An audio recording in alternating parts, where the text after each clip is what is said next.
From Peoria, VideoMax Limited presents Midstate Magazine with your hosts, Lauren Rapsiak and Joey Fenn.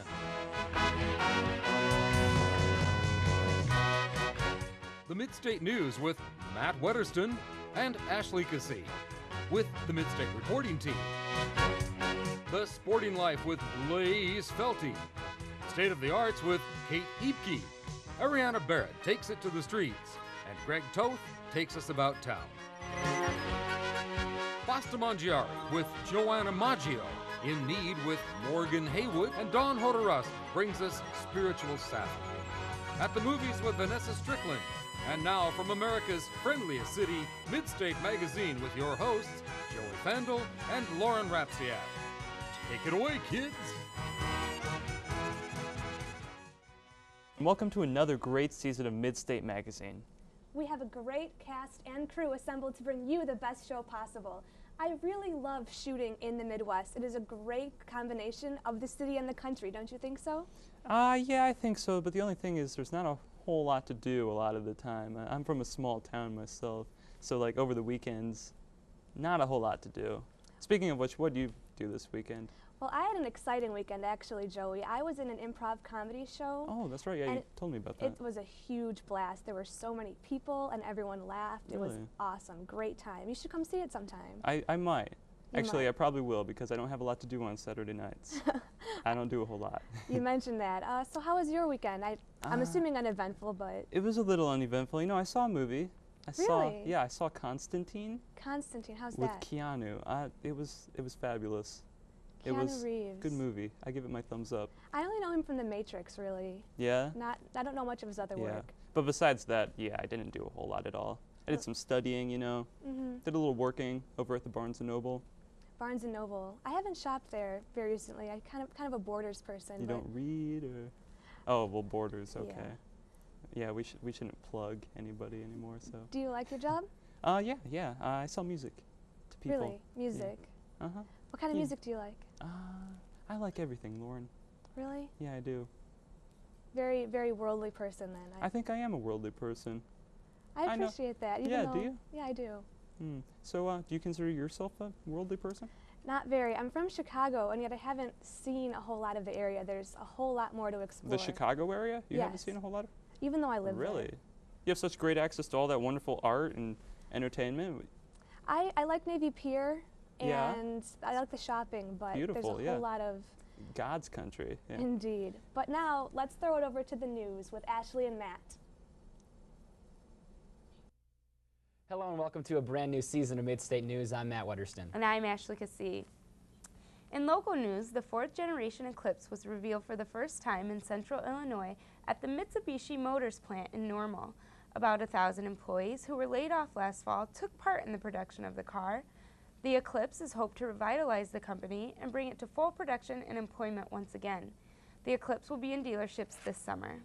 In business news, Ford is recalling more than 775,000 vehicles. It affects all 2000 model year Navigators, Expeditions, and F-150 trucks as well, with a few 2001 model F-150 Supercabs.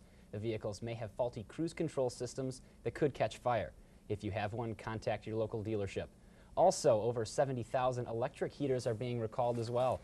The Lakewood Engineering portable radiator-style heater with 6 fins can explode, spewing hot oil. If you have one with the serial number 5101, you should stop using it immediately and contact the company at area code 888-858-3506.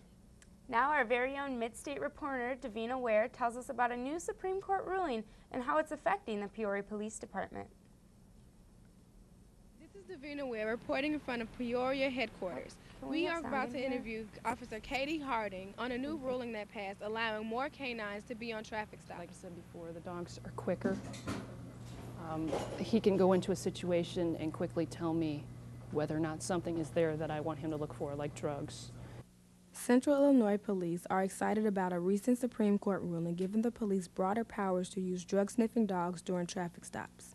Many authorities believe that the ruling will help the police department catch drug smugglers doing roadside safety checks and other traffic stops. The American Civil Liberties Union fears the police will abuse their new authority. The police group says Illinois should follow the lead of other states and adopt rules for when police can bring in drug-sniffing dogs. My dog is trained right now. He's trained in marijuana, crack cocaine, powder cocaine, heroin, and recently we just went ahead and trained him with the meth. For Midstate News, I'm Davina Ware. Back to you in the studio. In health news, smoking in the United States, according to the Center for Disease Prevention Control, is more common among 18 to 24-year-olds than among those over the age of 65. By the time students reach college age, many of them have already started smoking. Further research estimates 80% of adult smokers picked up their first cigarette before 18. Many college officials are working to reduce the rate of smoking in students. Universities around the country are offering services to help decrease cigarette smoking among college students. And now we're out to the interview set where Jennifer Harris is with our special guest. Jen? Thank you, Matt and Ashley. Today I'm here with Dr. Andrew Morgan, and he is a professor of pediatrics at the University of Illinois College of Medicine here in Peoria. Can you go ahead and tell us about your program, the Robert D. Hart Endowed Lectureship Program? I'd be happy to. The Hart Lectureship was established to honor Dr. Hart, who is a longtime pediatrician here in the Peoria area. He was a general pediatrician who championed many causes, including children with disabilities, adult rehabilitation, and childhood cancer. He was actually involved in the development of the St. Jude program here in Peoria. When Dr. Hart passed away, we decided to honor him by establishing this endowed lectureship and bringing to the Peoria area a national speaker on one of the subjects that was dear to his heart. Wow, that sounds pretty interesting. Can you tell us a little bit about the when and where the lectureship program is going to be? Well, this is the second annual lectureship. It is going to be held at the Pere Marquette. It's February 24th. We begin at 6 o'clock with a very informal time of hors d'oeuvres and refreshments, followed by the lecture at 7. And that will be followed by a question-answer period from the audience until about 8:30. Is this program, is this public or is it open to anybody? This program is completely open to the public. We encourage all people to come, including students, individuals who are interested in medicine. The topic for this particular lecture is one that kind of has a very broad base. We're bringing in Dr. Todd Kiken, who is a professor at the Rehabilitation Institute in Chicago. He is working on a mechanism to rewire nerves to help individuals who have amputations control their artificial limbs. So it's kind of recreating the bionic man. Well, that sounds very interesting. That's about all we have time for today. Back to you, Matt and Ashley. Thanks, Jen. In today's Oddly Enough file, a German couple set up a loudspeaker and timer with the sound of a crowing rooster to blast their neighbors every morning before they left on vacation. The timer produced the sound between 2 and 4 o'clock in the morning. After complaints, police confiscated the gear and charged the vacationers who are still away with bodily harm and disturbing the peace. The neighbors had no history of antagonism. And that's all we have for this week's edition of Midstate News. I'm Ashley Cassie. And I'm Matt Wedderston. Back to you, Lauren and Joey. Thanks, Ashley and Matt. That was great. Awesome job, guys. So, Joey, do you have any plans for the upcoming week or weekend? Actually, I do have plans for this weekend. I'm going to Rocky Horror Picture Show. Oh my goodness, that is exciting. I know some people won't be familiar with what that is, but it's really hard to explain it. It's one of those things where you just have to go and see for yourself. But all I have to say is that I will be dressing up like a woman. Cross-dressing. It's kind of like a costume thing. It's not like I have any issues. Not that there's anything wrong with that. I'm just glad saying, you're comfortable with yourself, I Joey. am very comfortable with myself. I don't know if I could pull that one off, but I hope it's exciting. Maybe I'll go. If you're familiar with Rocky Horror Picture Show, then you would understand. It makes sense. I'm actually familiar with it, but oh, you are? Not too big on the subculture. Mm-hmm. That's your thing. That's cool. Sounds Yeah. like a lot of fun. It is a lot of fun. My weekend not going to be very exciting. After No? the improv show, just going to take some R&R. But did you see that news story about the dogs? I did, and that was really funny because it reminded me of this thing I was watching on the History Channel earlier, and it was this dog, and he would chase any kind of natural light that occurred in the house. Like one guy had a laser pointer, and the dog would just chase it everywhere. And it's not like, you know, a lot of dogs do that. This dog would chase anything. Like, they would have a cup and there would be light shining through it onto the floor, and the dog would chase it like crazy. And they brought in this guy to wean the dog off of the light. So whenever I think of dogs now, I think of that and I laugh. I feel kind of sorry for that poor thing. No, it was happy. It was wagging its tail. Happy following that light, I guess. You Yeah. know, whatever floats your boat. Yeah. Well, yeah, anyways. Sounds like it was a very interesting story. It was very, you don't expect to see that stuff on the History Channel, but now let's go to In Need with Morgan.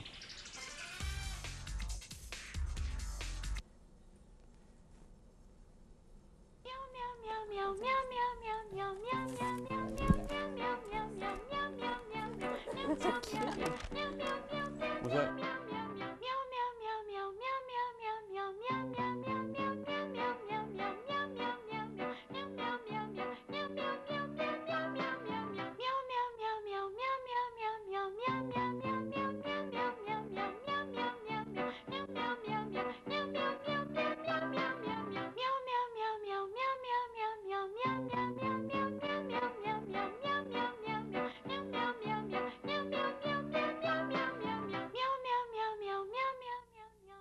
Hi, this is Morgan Haywood, and this week we decided to visit TAPS, the Tazewell Animal Protective Society, a no-kill animal shelter located on Allentown Road in Pekin, Illinois.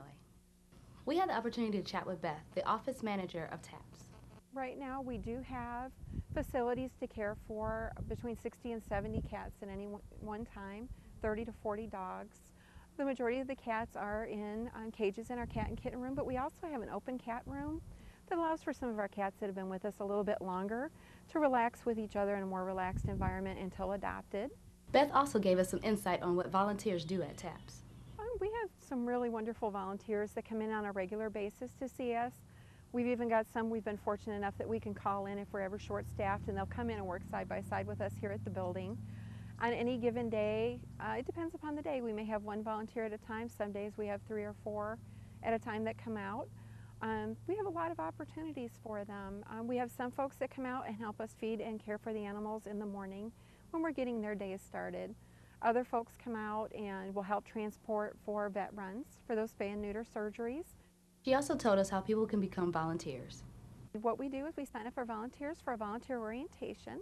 We do those every other Saturday morning at 9:30 in the morning. The orientation itself only takes about 30 minutes, and we just discuss a little bit more about volunteer opportunities and take them on a tour of the building, introduce them around to the staff, and as soon as they've accomplished their orientation, they're welcome to come out and volunteer any day that we're open. If you'd like to volunteer at the shelter, you can give them a call at 309-353-8277 or visit their website at www.tapsshelter.org. Back to you guys in the studio. Thanks, Morgan. That was really sweet. Now, Dallas here has a special home on Midstate magazine, but all the animals in that piece need homes too. Speaking of homes, Joey, where are you from? I'm from Metamora. That's about 25 minutes from Peoria. It's a very small town. It's actually about as far from a city as you can get. So you'd say it's kind of a country farm town? Oh yeah. Go Redbirds. That's all I gotta say. I'd have no idea what that was like. I'm from the suburbs of Chicago. That's right. I'm from that's a little right. town called Westchester. It is a World War II baby boom town. Really? And there's just lots of little houses, and each one has a tree in front of it. Perfect little brick front yard, and you can't find the town on any map, really anywhere. And their motto is a nice place to live, because really that's all you can do in Westchester. So I challenge everyone at home to kind of find it on a map if they can, because sometimes even I can't. How far is that from Chicago? Actually, it's only about a half hour, which Really? makes its smallness kind of surprising. Do you get mad when people ask you if you're from Chicago? I don't really, because then I like to explain, you know, my roots. I'm really proud of my town. Yeah, so. a lot of people I talk to, if I say, oh, you're from Chicago, they say, no, I'm from the Chicago suburbs. They get really picky about that. See, I just tell people, yeah, I'm from Peoria, even though I'm actually from Metamora, which is quite a distance away. Do you get mad like that when? I really don't. No? I love the city of Chicago, but I love Westchester too, so I really don't mind. Right, yeah. Well, that's good. That's, we have to be You're one of proud the where few we're I've from. encountered that's actually like that. Let's go to the street team now with Ariana.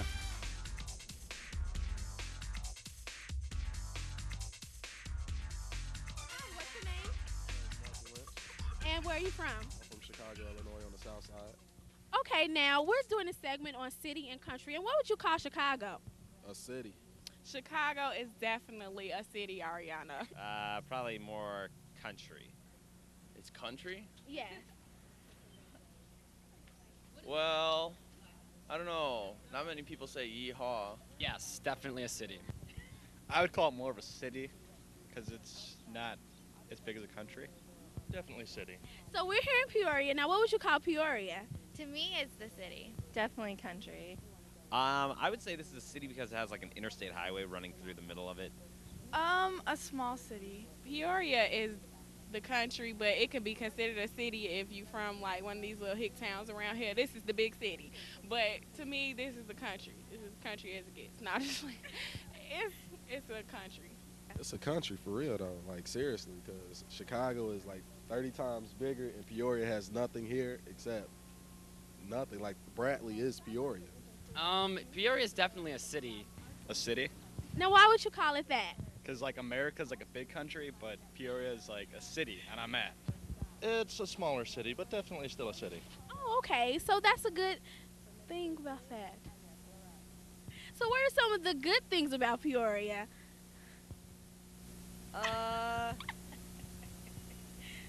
It's big. There's like the downtown area. There's a mall here. You know, since I go to Bradley, I could order a pizza real quick, and it don't take like 30 to 45 minutes to come. I get in like 20 minutes. But Chicago, you know, city, they got traffic and lights. Peoria, you got one stop sign. Well, it's very urban. There's lots of buildings, you know, not very much country, not very much farmland. You've got lots of different restaurants to go eat at, lots of stores to shop at, a lot more people. It's highly densely populated. I would just say everything here is much more fast-paced, and everything in the country is a lot more laid back. Come on, I know there's something there. I think that says it all right there. Okay, well, thank you so much, Allison. Thank you. This is Ariana Bear from Midstate Magazine, hoping that you guys enjoyed our city country segment. From the people from the country, see ya! And from the people from the city, peace! Thanks, Joanna. That was great. I can't get over how cute this dog is. He is very cute. I love Dallas. He's very distracting right now. Like, I should be focusing on the task at hand, and I keep looking at Dallas. Resist the dog. He's resist too awesome. The dog. He's so. Anyway, so you could say I'm more of a city girl, and you're kind of a country guy. You could say that. You could say that. But what is your family like living in the country? I wouldn't know much about that. So do you have any traditions or special foods? Actually, we just microwaved a lot of carry-out. That was my upbringing. See, microwaving to me never seemed like a country tradition. I'm thinking more farming. Well, Metamora, it's been, you know, it's an up-and-coming little town. We're adapting some of those big city culture role things.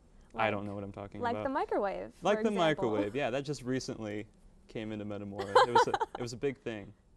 Everyone rejoiced when the microwave came. Yeah. So what about your family? You know, you're from Chicago. There's got to be some great food. I have a huge family. My mother, my grandmother had 8 children, and one of those children alone had 8 more children. So we're always getting together and having these huge, spectacular bashes. But one of our favorite things is Chicago-style pizza. Of course. Deep dish, every vegetable you can possibly imagine. And we try to do it every Saturday. We have huge family gatherings, and we just all gorge ourselves on Chicago-style pizza. I can only dream. It's something you need to experience someday, Joe. I have experienced Chicago pizza, and dare I say, it is delicious. Well, for more about food, let's go to Joanna with Basta Mangiare.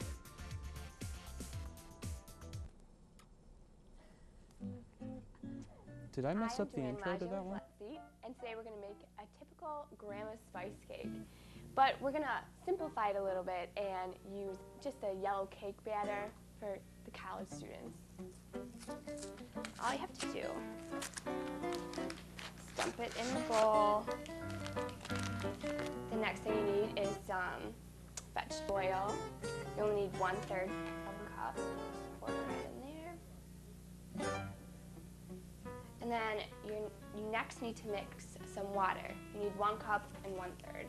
You also need some eggs. You need 3 of them. You're going to need 1 teaspoon of the cinnamon. You're going to need 1/2 teaspoon of the pumpkin spice, and then 1/4 teaspoon of the cloves.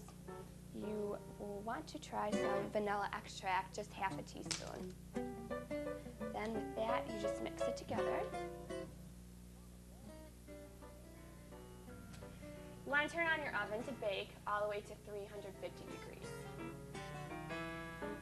Then you're going to take just a cooking spray, spray your pan so your cake does not stick. Just going to want to pour your batter after it's all mixed. Try to make it even. You're going to want to bake your cake for about 30 to 45 minutes. For this cake, we're using some vanilla frosting. We're also going to use some pecans on the top of it with cinnamon. And just sprinkle them on. After that, you got your grandma's spice cake. Back to you in studio. Thanks, Joanna. That cake looked delicious. Don't you think so? Oh, yeah. But I love all cake. I can't get enough. Big fan of sweets? I am a huge fan of Valentine's sweets. Day must have been awesome for you. Not so much, no. Really? No. I got all sorts of candy. Really? I just got candy from my mom and my grandma. That was kind of depressing in retrospect. That was Grandma's spice cake. No, my grandma just gave me some chocolate, some Hershey Kisses, yeah. All right. Hey, I really like your tie, by the way. Oh, I don't do know you? if the people at home can see it, but it's pink. It is with definitely little tiny pink. flowers on with it. Very tiny flowers. This actually isn't mine. It's a friend of mine's. Really? And he left it at my dorm room. So you just kind of ganked it? Yeah, I steal people's clothes all the time. Well, it works well for you, I suppose. I guess so. Yeah, I saw it and I was like, gotta have it on the show. It's very spring-like. Spring's coming already. It's getting warm. Yeah, I wanted to wear, some softer, more spring Aren't you glad the colors. snow's melting? I do not like the cold. See, I kind of like it. I kind of Really? like it, yeah. I don't really appreciate summer. I really like snow and all But that. we didn't get any good snow. It was just cold. And so if it's This is true. if it's This gonna is if it's true. gonna be cold, it's gotta snow a whole lot so I can make my igloos and my snowmen. If You make not- igloos? Yes. Yeah, is Very that a- tiny igloos that Is very that few another people can fit in. Rapsiak family tradition, the yes, igloo? sure. We all get Uh-huh. together and we make just colonies of igloos, Joey. Yeah, okay. I can picture that with your deep dish pizza and your igloos. Amazing. It's an amazing family life. But Sounds now like it. We're going to take it to State of the Arts with Kate. Welcome to Midstate Magazine. I'm Kate, and this week we have Central Illinois Band Club. We have President Dan Overstreet right here with us. And so Dan, how did this get started? Well, about 7 or 8 years ago, there was a fellow by the name of Richelieu that he's a banjo maker, and he come down to Morton to the Pumpkin Festival in Morton in '95, and a group got together. There was him and 4 or 5 others played the Pumpkin Festival, and they got together and decided that maybe they should meet more often, and so they did. And then the next year, the club was formed in '96, and we played in the Pumpkin Parade and at the Morton Pumpkin Festival, and it's been going hot and heavy ever since. Bill and Larry are the 2 of the original members, and I come on a year later. So Great. So how many members do you have now? There's close to 60. It started out with about 6, I think, and there's 60 now. I hear you guys have So a pretty hot CD out there Got right a now. wonderful CD. It's better than you think. It really is. You got to have one. So where do the proceeds go for that? The proceeds are going to our uke program, our ukuleles. I don't know if you noticed or not, but not many of us are as young as we used to be. So the banjo is kind of a faded instrument. There's not that many banjos. So we decided that we need to get some young people interested in the banjo. So a good way to start is with a short-necked ukulele. And so a little guy in the 3rd or 4th grade can get his hand up there and string it, and it's tuned just like a banjo. So hopefully that we can stir some interest in that. So. Well, great. Thank you so much. Sure. And we'll be back with some music that's sure to get your toes tapping.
Thank you so much, Kate. That was wonderful. That was wonderful. Did you see that? She even got to hold one of the banjos. That was great. I love banjos. Have you ever heard the dueling banjos? It's just... Wasn't that in kind of a creepy movie? I don't know. I don't know what you're talking about. You will someday, Joey. Maybe I will. Someday. But like, I have this plan for if I flunk out of college, I'm definitely going to pick up the banjo. You know, just wander the countryside playing it. Is that a talent of yours? No, it's not. I don't even... It could be. What I'm saying is if I become a failure, I can... Pick up the banjo. I can always So what pick up... talents do you have? Anything? Any hobbies? Well, no, I don't do anything. Actually, I do a lot of stuff like this. In high school, I did a lot of videography. That sounds like a lot of fun. Yeah. I like to sing. I make costumes, actually. I'm a seamstress. Yeah. So maybe I can join you at Rocky Horror Picture Show That'd one be day cool. and make my That'd own. Be cool. And I do stuff like this too. A lot of I've emceed this Japanese cultural event in Chicago called Anime Sound and Vision. That was Really? a blast. I met a lot of great people. That sounds interesting. And so I'm really learning to take the lead. And Yeah. It's totally a blast. Definitely. I do a lot of writing too. You know, it's a little. Really? Is Some it more creative like writing. poetry or stories? No. or Yeah, well, yeah, stories. What kind? I don't want to tell you that. You don't want to tell me that. No, I'll let you read it when it's finished. All right, I'd love to read your work. I'm big sure fan. you would. When other people have special talents, I always want to see what their finished products are. It's intriguing to me, don't you think so? I guess. I think it is. Yeah. I love seeing other people's work. Other people's work is exciting. Well, we've had a lot of fun today. We have. I think I learned a little bit today too. I learned a lot about you and a lot about the city and the country, but let's take one more look at those awesome banjos. Bye, guys.